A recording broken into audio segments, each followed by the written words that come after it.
Muy buenas noches. Seguimos entonces con Tertulia Teológica. Seguimos con este programa hablando de la historia. Seguimos con la historia y la reforma en Inglaterra con el académico Joel Sarman. Hermano Joel, sigamos entonces. Ok. Tyndale publicó su primera traducción del Nuevo Testamento en 1525 en la ciudad de Worms, en Alemania, donde en 1521 se hizo la famosa dieta en la que Lutero apareció ante el emperador. Entonces él estuvo ahí y Tyndale estuvo en la misma ciudad 4 años después y ahí publicó su primera traducción del Nuevo Testamento. Y creo que no se podía, no le iban a dejar publicar en Inglaterra y no habían tantas imprentas en Inglaterra. Esta edición del Nuevo Testamento de Tyndale se hizo en grandes cantidades, en cantidad de 6,000, que es muy inusual. Era más usual imprimir en cantidades de 250, 500 o a lo mucho 1,000, pero él hizo 6,000 copias. Tyndale tenía mucha confianza en el valor y la demanda por su traducción, con la que contaría, porque recordemos, requiere mucha plata hacer esto. ¿Y quién pone la plata? Tyndale obviamente no hace esto de sus recursos, tienen quien lo respalden. Yo no estoy seguro exactamente quién, pero él hace algo pues que requiere mucho capital de antemano. Estos libritos, un Nuevo Testamento pequeño, eran de bolsillo. Eran fácil de esconder y entraban a Inglaterra por Holanda, ya que en todo el periodo de la Reforma, Holanda e Inglaterra tienen muchos vínculos de comercio. La lana inglesa, que es la base económica del país en este momento y en la que está volviéndose próspera, entra el mercado europeo por Holanda. Y por Holanda entonces regresan los bienes a Inglaterra. También parte por Francia, pero Holanda es un país muy importante para el comercio y la reforma inglesa. Este comercio es un mercado también de contrabando de ideas, de libros protestantes, y es a través de estos comerciantes, ellos meten los libros y los Nuevos Testamentos en baúles llenos de otros bienes con los que regresan de Holanda y así los meten a Inglaterra.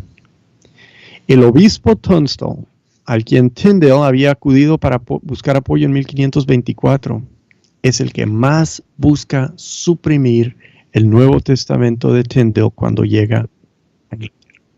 Este obispo de Londres tiene un amigo que es comerciante y le pide ayuda, ya que el comerciante sabe cómo fluyen los bienes, tanto legal como ilegalmente, de Holanda. Es de su vida como comerciante. Le dice al obispo, esto se puede arreglar, siempre y cuando hay con qué pagar por lo que se busca. Hagamos negocio, obispo. Listo, dice el obispo. ¿Cuánto sería? Y el hombre va a Holanda, el comerciante que es amigo del obispo va a Holanda y con sus contactos encuentra a Tyndale y le hace esta propuesta.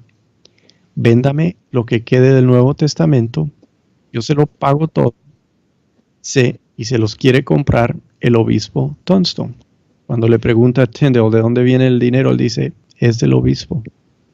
Tyndale sabe que Tunstall solo los quiere quemar, pero se pone a pensar y dice, es mejor venderle a mi enemigo todas las copias que todavía me quedan del Nuevo Testamento, porque esto me va a ayudar a recuperar los fondos para hacer otra impresión. Y esta segunda impresión, no, ¿se dice impresión o imprenta? Impresión, ¿verdad? Esta segunda impresión es mi oportunidad, dice Tyndale, de mejorar la primera con una segunda edición, porque así son gente como Tyndale, ¿sí?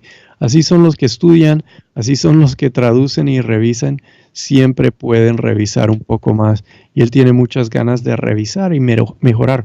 Él nunca dejó de aprender, es otra cosa que sabemos de él, entonces él buscó revisar y dijo, yo voy a poder sacar una segunda edición, la primera, pues hay cosas que puedo mejorar, entonces creo que sí le voy a aceptar este negocio a este hombre, porque también Tyndale sabe, le va a dar muy mala fama al obispo que queme la palabra de Dios. El comerciante así compra de Tyndale, no sé cuántas son, pero le compra muchas copias, se las vende al obispo y el comerciante obviamente sale adelante con ese negocio. Tyndale se queda con poco de plata que le sirve y el obispo consigue muchas copias, está contento y se da la satisfacción de quemarlas todas en público en Inglaterra, en Londres, para mandar el mensaje. Esto es lo que hacemos con los Nuevos Testamentos de Tyndale.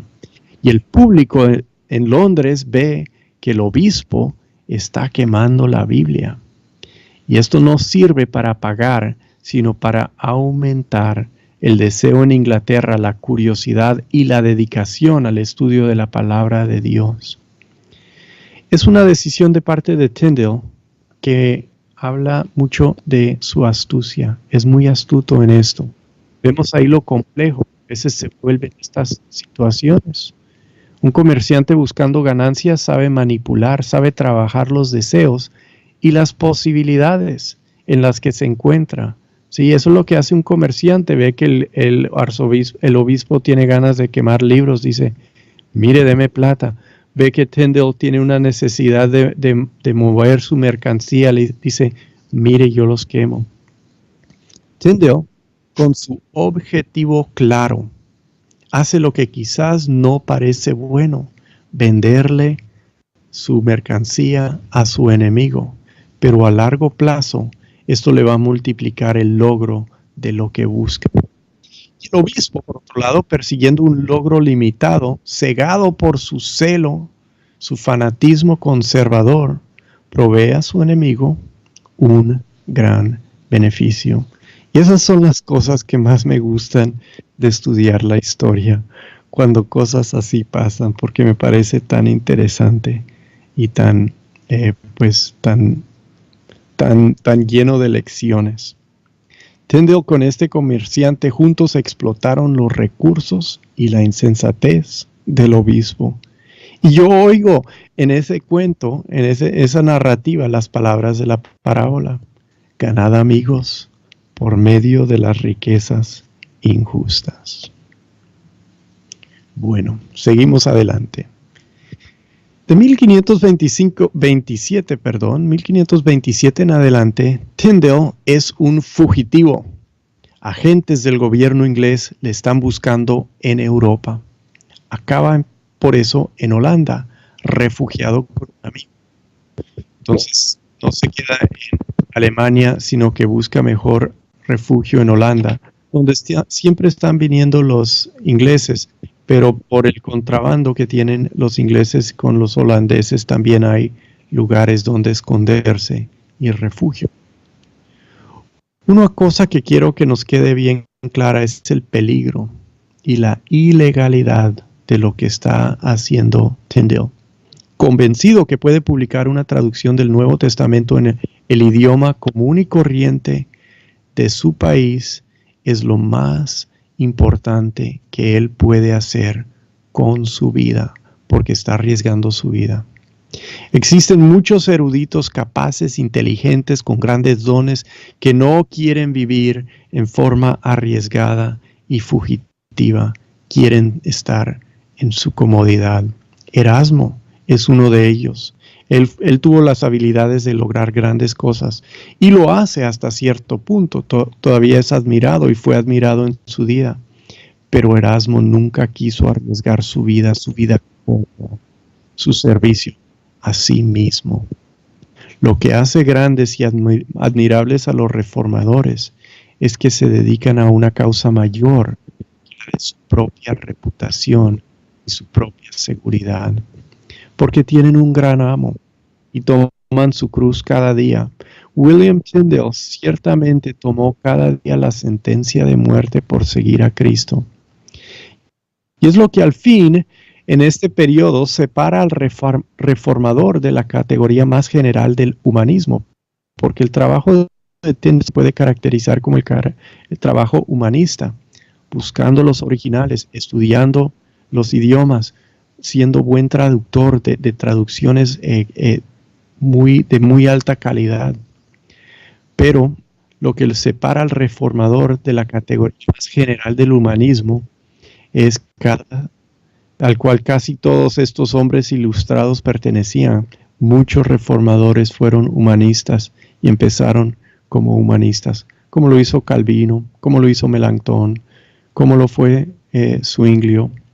El humanismo al fin dividió a los que tenían lealtad a sí mismos y avance en este mundo, avance temporal y mortal, de los que tenían una lealtad mayor que los llevó a buscar la gloria eterna e inmortal. Y William Tyndale ciertamente es un testimonio a esto. En 1528 imprimió el libro más influyente del cual él fue autor.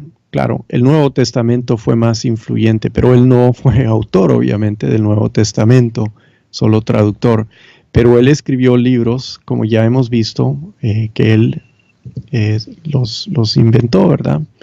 Y el libro más influyente que él escribió se llamaba La obediencia del hombre cristiano y salió en 1528. Aquí manifestó por qué era preferible ser mártir por la causa de Cristo. También manifestó su pensamiento político, la necesidad. Él explicó por qué vivía como fugitivo, porque hay una necesidad, dijo él, de desobedecer al gobierno por obedecer a Dios. Igual, manifestó su conformidad con el poder absoluto del monarca, que esa era la forma política de hacer las cosas en ese momento, monarcas con poder absoluto, porque él creía que el monarca, que Dios lo había puesto para promover la buena religión, el cristianismo puro. Entonces, él creía tanto en el poder absoluto del monarca y creía en desobedecerle cuando este monarca era desobediente a Dios.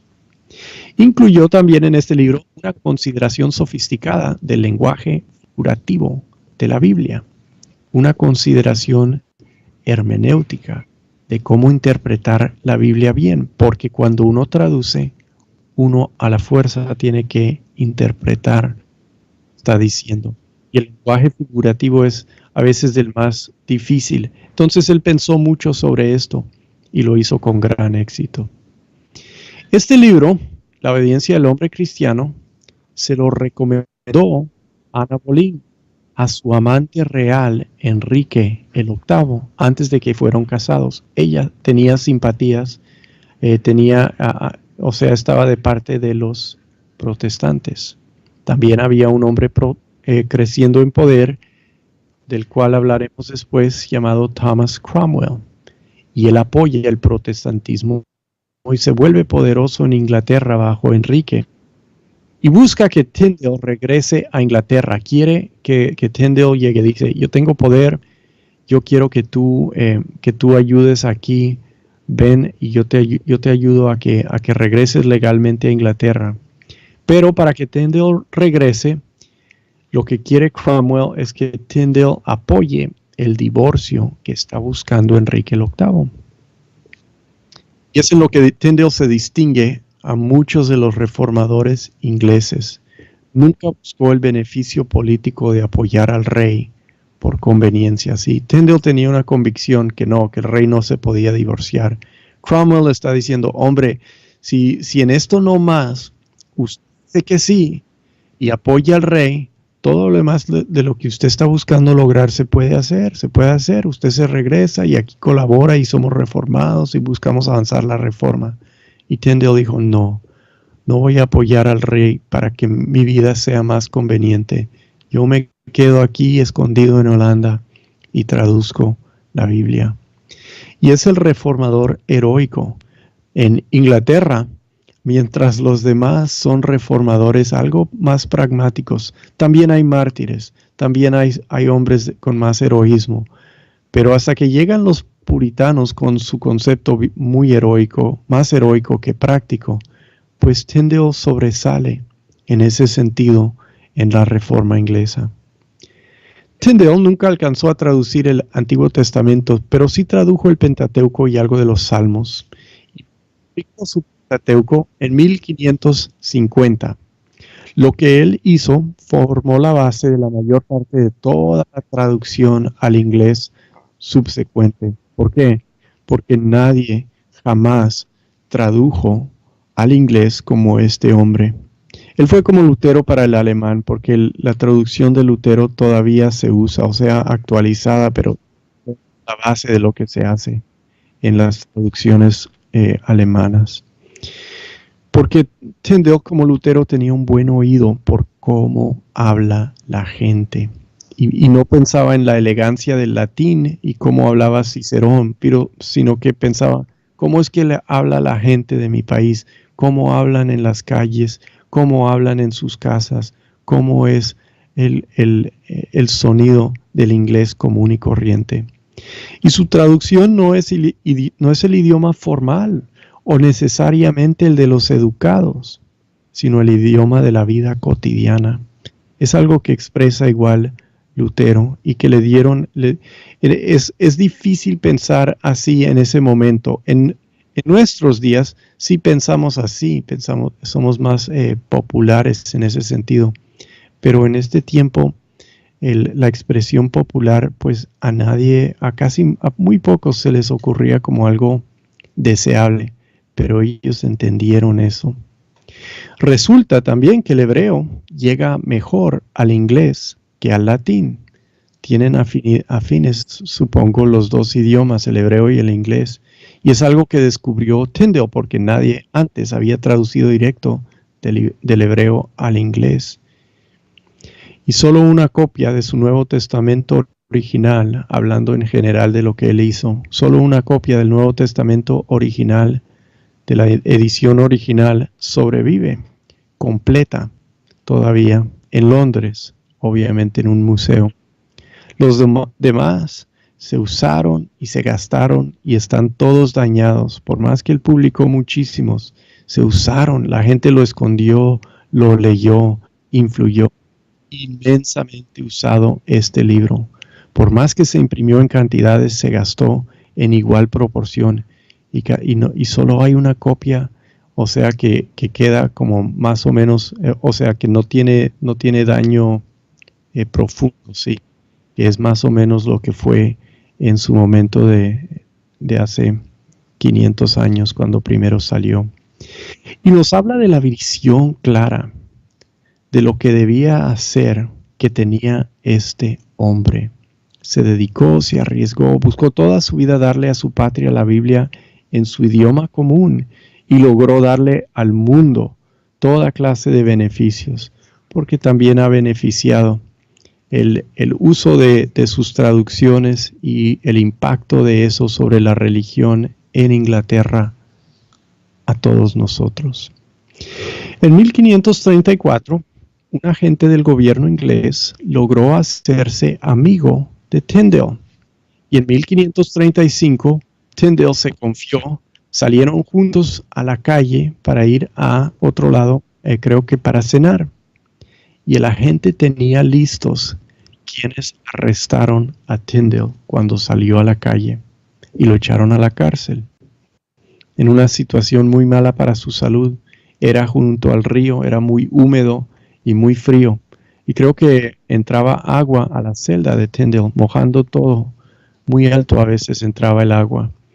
Y entonces tenemos algunas cartas de cómo se queja, que por favor, que le puedan dar ropa más para el frío que sufre ahí, que le den, quería seguir trabajando en la cárcel, que le dieran papel para escribir y todo eso.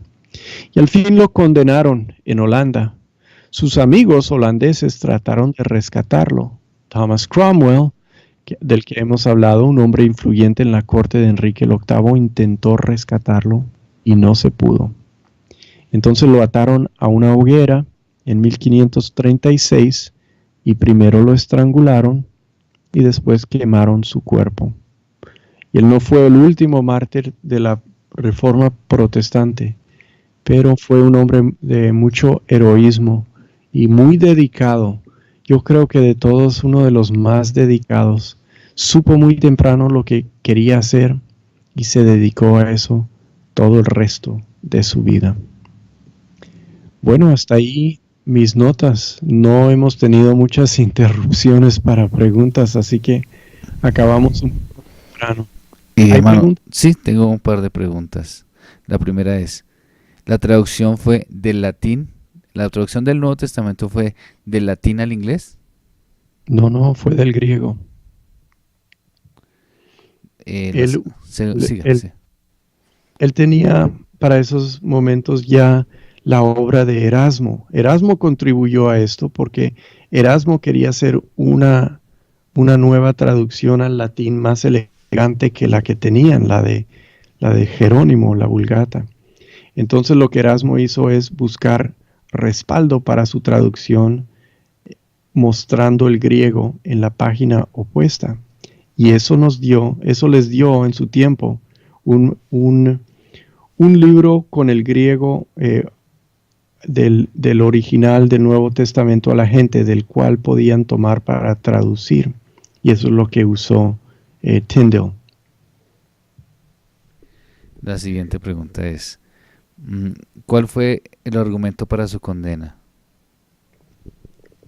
Que lo que estaba haciendo era ilegal, que estaba traduciendo la Biblia al inglés sin permiso del rey, que estaba difundiendo propaganda no católica, es decir, luterana o protestante, que estaba prohibida en su patria, y supongo que otras cosas también, pero esos son, no estoy seguro, es una buena pregunta, pero eso más o menos creo que es por lo que lo condenaron. Listo, hermano, creo que esas son suficientes, ¿no? las preguntas que han hecho. Hermano Joel, como siempre, pues muchas gracias. Terminamos apenas, hermano. Muy bien. De nada. Gracias a ti por la oportunidad. Hermanos, seguimos entonces con programación en la emisora local. Tenemos sermones y buena música cristiana. Les animamos a que sigan la programación de la emisora. Que el Señor les bendiga.